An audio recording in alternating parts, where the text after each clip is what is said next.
తెలుగు భాషని గౌరవించుకోవడం కోసం, మళ్ళీ భాషను కాపాడుకోవడం కోసం ఒక స్ఫూర్తిని తీసుకోవాలనే ఉద్దేశంతో మన పెద్దలు తెలుగు వెలుగైనటువంటి గిడుగు రామ్మూర్తి గారి జయంతిని భాషా దినోత్సవంగా మనం జరుపుకుంటున్నాం. ఇప్పుడే మిత్రులు చాలా మంది మాట్లాడారు. ఈరోజు మనందరం గుర్తుపెట్టుకోవాల్సింది, భాష లేకపోతే మన మనుగడే ఉండదు.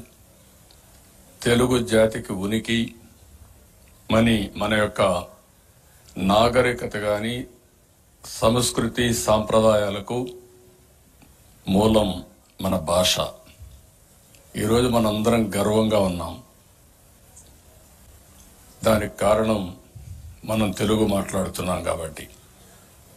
అలాంటి భాష కోసం జీవితాంతరం పోరాడి నిలబెట్టిన వ్యక్తి గిడుగు రామ్మూర్తి పంతులు గారు. ఆయనకి మనం అందరం కూడా ఘనమైన నివాళులర్పించి తద్వారా జాతిలో స్ఫూర్తిని నింపే బాధ్యత మనం తీసుకోవాల్సిన అవసరం ఉంది. ఇప్పుడే ఉప ముఖ్యమంత్రి గారు మాట్లాడినప్పుడు ఆయన చేసిన త్యాగాలన్నీ చెప్పారు. ఎప్పుడు కూడా త్యాగాలు చేస్తేనే జాతి గుర్తుపెట్టుకుంటుంది, మనం చేసే పనికి కూడా ఫలితం వస్తుంది. అలాంటి మహనీయుడు గిడుగు రామ్మూర్తి గారు. అయితే మన భాషకు ఒక మంచి చరిత్ర కూడా ఉంది. దేశంలో 4వ భాష ఈరోజు తెలుగు భాష. 10 కోట్ల మంది మాట్లాడే భాష తెలుగు భాష కావడం మనందరికీ గర్వకారణం. హిందీ, బెంగాలీ, మరాఠీ తర్వాత ఎక్కువ మంది మాట్లాడే భాష తెలుగు భాష. ఇది ఒక విధంగా చెప్పాలంటే మన అదృష్టం కూడా. అమెరికా లాంటి దేశంలో తెలుగు 11వ భాష అంటే అది తెలుగు వారి సత్తా కూడా. చాలా మంది అనుకుంటారు ఇంగ్లీష్ వస్తేనే మనకు ఉద్యోగాలు వస్తాయి, డబ్బులు వస్తాయని. ఇటీవల కాలంలో ఈ పిచ్చ ఎక్కువ పెరిగింది కూడా. ఆ పిచ్చకు కూడా కారణం మనం గుర్తుపెట్టుకోవాల్సింది, ఒక్కొక్కసారి మోసాలు చేయడం కూడా. దీంట్లో అందరం కూడా ఎలిమెంటరీ స్కూల్లో చదువుకున్నాం, పాత పాఠశాలలో చదువుకున్నాం.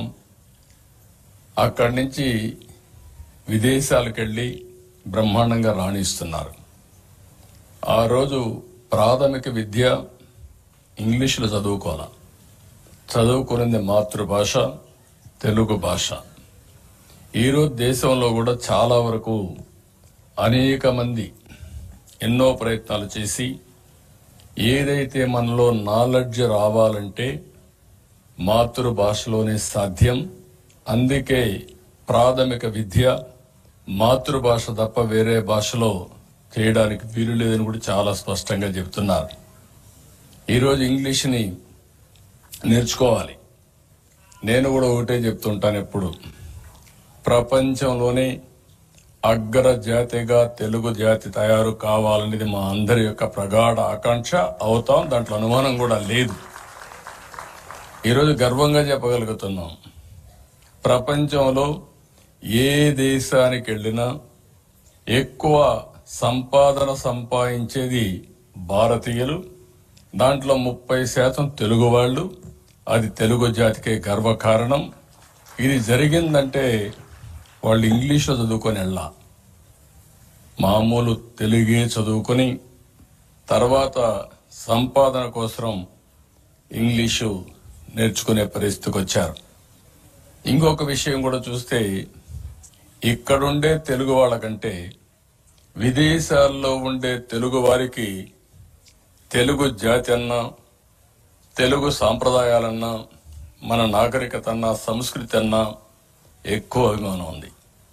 అందుకనే ఇక్కడుండేవాళ్ళు కూచిపూడి డ్యాన్స్ గురించి మర్చిపోయారు, కానీ అమెరికాలో ఉండేవాళ్ళు మాత్రం కూచిపూడి మర్చిపోలేదు.